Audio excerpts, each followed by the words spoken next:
nous accueillons Fanny et Patrick. Tu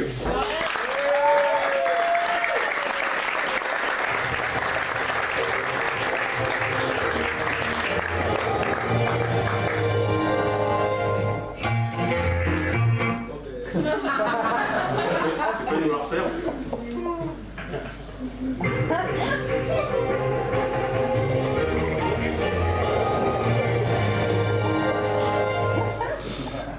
Chers téléspectateurs, bonsoir. Eh bien, nous avons la chance d'accueillir ce soir sur notre plateau Madame le Premier ministre. Madame le ministre, bonsoir. Bonsoir. En préambule, je voudrais vous faire remarquer qu'on dit Madame la Première ministre. Ah, excusez-moi, je l'ignorais. Vous voulez bien recommencer, s'il vous plaît? Recommencer. Vous voulez que je recommence? Ah oui, j'y tiens. Chers téléspectateurs, bonsoir. Nous avons la chance d'accueillir sur ce plateau Madame la Première ministre. Madame la ministre, bonsoir. Bonsoir. Madame la ministre, si vous le permettez, dans un premier temps, j'aimerais évoquer votre action au niveau international, notamment au niveau de la Syrie et des derniers événements survenus. Oui, je n'ai pas eu connaissance des tout derniers événements, mais j'espère qu'il n'est rien arrivé de grave. La découpe du bois a toujours été une activité très dangereuse. Mais sachez que je défendrai la filière bois et toutes les scieries nationales et internationales, si nécessaire.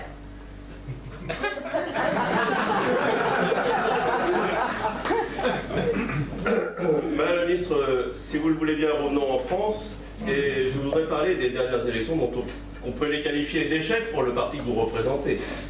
Échec est un mot qui me convient tout à fait, car qui dit échec dit lutte et victoire d'un adversaire contre l'autre. D'accord, mais on peut quand même parler d'une défaite. Ah oui, si vous le désirez, on peut parler d'une défaite parmi les nombreuses que nous organisons chaque année. La dernière est des milliers de sympathisants sont venus nous rendre visite. Pardon, excusez-moi de vous interrompre une nouvelle fois, mais je voudrais quand même revenir sur ces élections.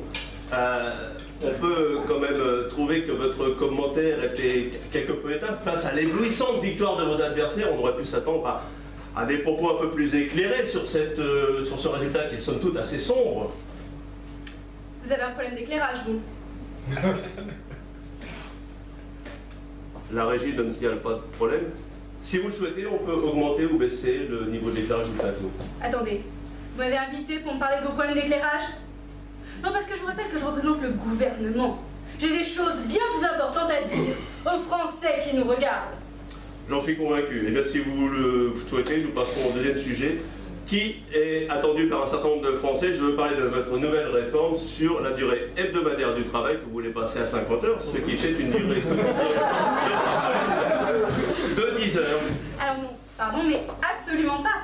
Il s'agira de 7 heures, 8 minutes et 30 secondes de travail seulement. Car désormais, les Français travailleront 7 jours sur 7.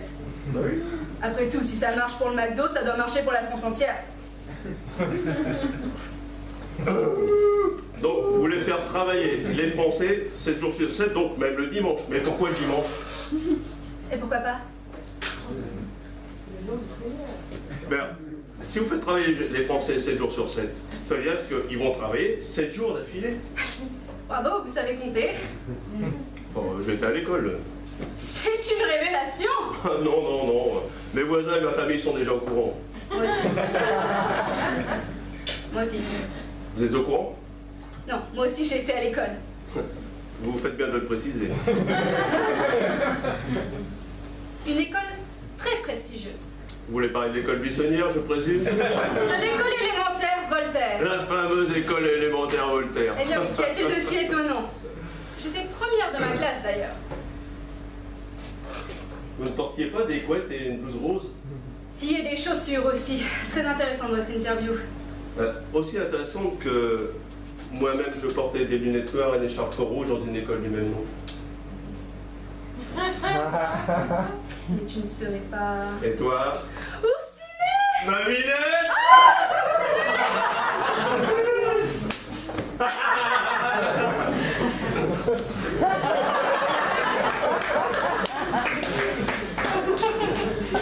Où en étions-nous? À la semaine de 50 heures.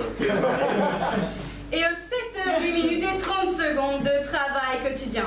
Non, divorcé. Mais vous ne croyez pas que les Français se soulèvent face à une pareille mesure? Tu es libre alors? Et nous avons entamer un dialogue avec les syndicats. Oui, et toi, tu es marié? Je suppose que les syndicats sont fermement opposés à cette mesure. Non, j'étais en concubinage il y a quelques années, mais je suis seul depuis ce moment. Les syndicats sont toujours opposés à toute réforme. Et tu es libre ce soir? Et comment comptez-vous les rallier à votre cause? Oui, je suis libre. Par le dialogue. Rendez-vous 20h ce soir au restaurant Le Jardin Fleuri. Vous avez des arguments? C'est d'accord pour ce soir. Des tonnes d'arguments. Comme quoi? La douceur, La tendresse, la séduction. le plaisir. Oui. Eh bien, chers téléspectateurs, ce journal est maintenant terminé. L'équipe se joint à moi pour vous souhaiter une excellente soirée. Et moi, je vous donne rendez-vous à demain pour une nouvelle édition de ce journal. Merci de votre attention.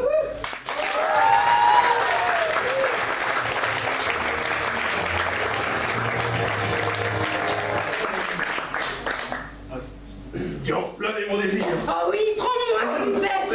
Et on est encore en direct.